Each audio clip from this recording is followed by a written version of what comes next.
Bonjour à toutes, bonjour à tous. C'est pour moi un plaisir de vous retrouver pour un nouveau journal sur 8 Mont Blanc.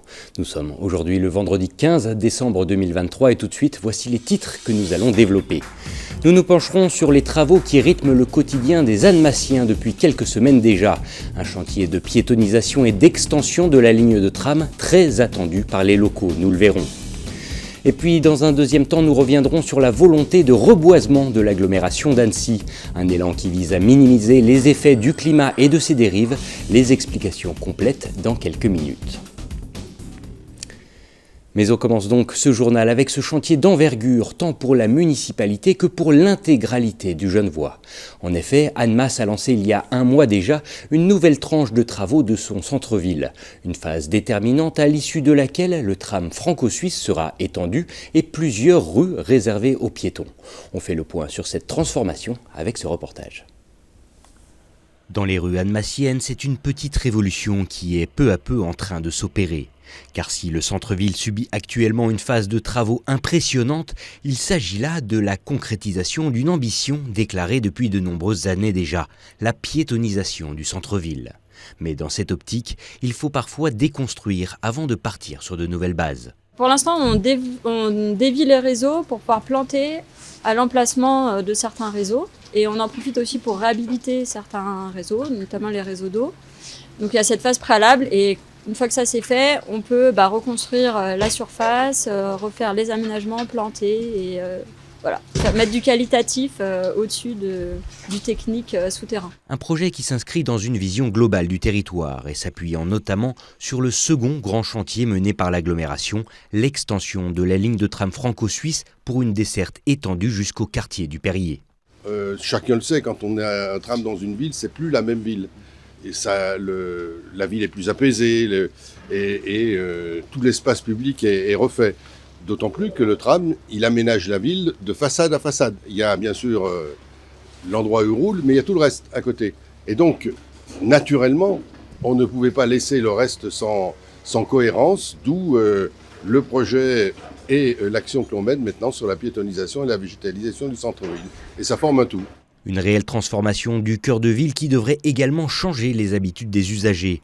En effet, avec cette nouvelle desserte, plus de clients sont attendus sur cette ligne déjà très prisée de part et d'autre de la frontière. Les gros jours, on est à plus de 10 000 passagers par jour sur la partie française, donc depuis la frontière jusqu'à aujourd'hui, Parc Montessuie où nous nous trouvons. Et avec les 3 nouveaux arrêts, ce prolongement, on attend moitié plus de fréquentation sur la partie française. Et on a aussi bien du France-Suisse, du frontalier pour le travail que des déplacements internes à l'agglo. Ça va aussi se renforcer avec de la possibilité d'aller du Perrier au centre-ville, à Gaillard, à Ambilly, à Genève, voilà. Tout est possible.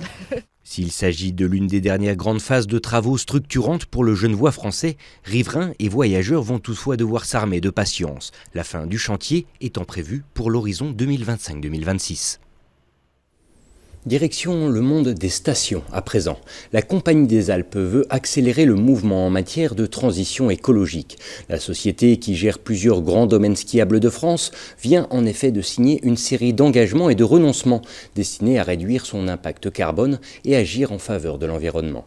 Sébastien Germain a pu contacter en visioconférence David Ponson, le directeur de la division montagne et activités outdoor de la Compagnie des Alpes. Il revient sur quelques-unes de ces mesures, je vous propose de l'écouter. On a souhaité, parce que c'est important, être dans le concret, prendre des engagements et des renoncements. Les renoncements étant des engagements à effet totalement immédiat. Et c'est pour ça qu'on a pris ces engagements.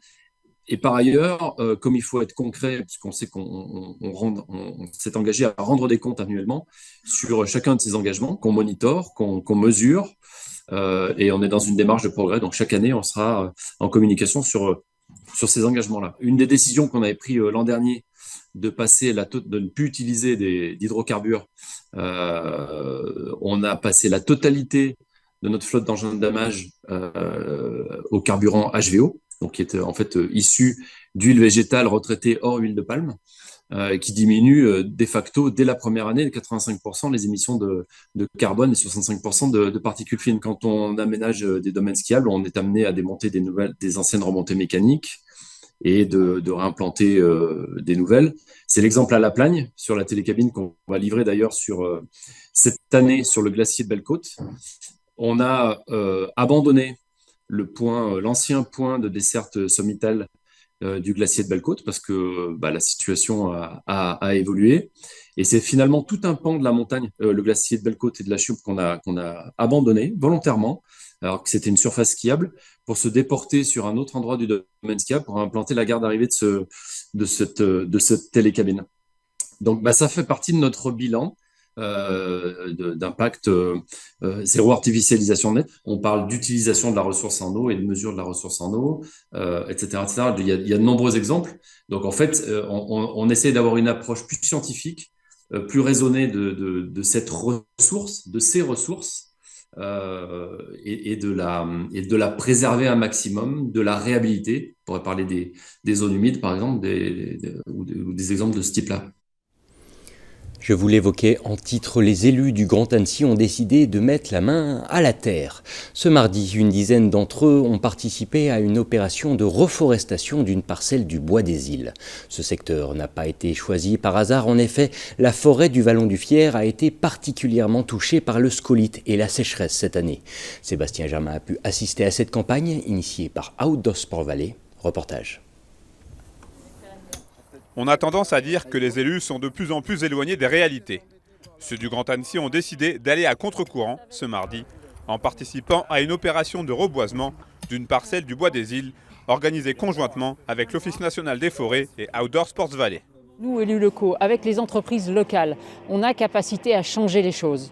Finalement, certains s'étonnent que la COP28 n'avance pas. Nous, ici, sur le terrain, on avance avec les entreprises, avec les citoyens qui ont parfaitement compris quel était l'enjeu pour les années à venir. L'enjeu ici, c'est de laisser à nos petits-enfants, nos arrière-petits-enfants, une forêt qui saura s'adapter au changement climatique. Notre forêt, quand même, souffre, que l'homme lui donne un coup de main à la nature pour accélérer cette transition écologique qu'on souhaite sur notre territoire. C'est vraiment la symbolique. Elle est là vraiment aujourd'hui. Ce secteur du Vallon du Fier n'a pas été choisi par hasard pour cette importante campagne de reforestation. Touchée par le scolite et la sécheresse, cette forêt n'avait pas été épargnée. Conséquence, ce sont près de 600 arbres, représentant 1000 m3 de bois, qui avaient dû être abattus. L'idée est donc de repartir sur un nouveau cycle. Il y a eu une analyse du sol et une analyse des projections climatiques aussi. Et on a retenu des essences assez méditerranéennes, de type pin laricio de Calabre, donc c'est un pin italien, le cèdre de l'Atlas, mais aussi le chêne pubescent, qui sont toutes les trois des essences bien adaptées au climat de demain. C'est un sol assez particulier puisqu'on se situe entre le Fier et le Viéran, donc on est sur des alluvions, avec un sol constitué de granulats, de gravier, donc un sol très filtrant qui ne permet pas une grosse rétention d'eau. Derrière cette reconstitution de la nature, on retrouve donc Outdoor Sports Valley, qui finance l'opération à travers son fonds de mécénat Agir pour le climat, à hauteur de 25 000 €. Et au total, ce sont 3000 nouveaux arbres qui sont concernés par cette initiative. L'objectif du programme, c'est de préserver nos espaces naturels, qui sont quand même la base du terrain de jeu et du terrain d'expression pour tous les passionnés de sport outdoor. Et donc l'idée, c'est de regrouper l'ensemble des entreprises au sein d'un programme commun qu'elles vont financer à chacun à hauteur de leurs moyens. C'est bien, ça nous reconnecte aussi à cette nature et à l'importance de la préserver. La participation du Grand Annecy dans ce projet s'élève à plus de 6 200 €. Autre précision importante, les arbres plantés ne seront pas touchés par le scolite. Place désormais à beaucoup de patience, car ils n'atteindront pas leur pleine maturité avant au moins un siècle. Et nous arrivons déjà à la fin de ce journal. Merci à tous de votre intérêt pour l'actualité sur 8 Mont-Blanc et merci à toute l'équipe. Juste après cette édition, place aux actualités du temps avec le bulletin météo de Thierry Paulme.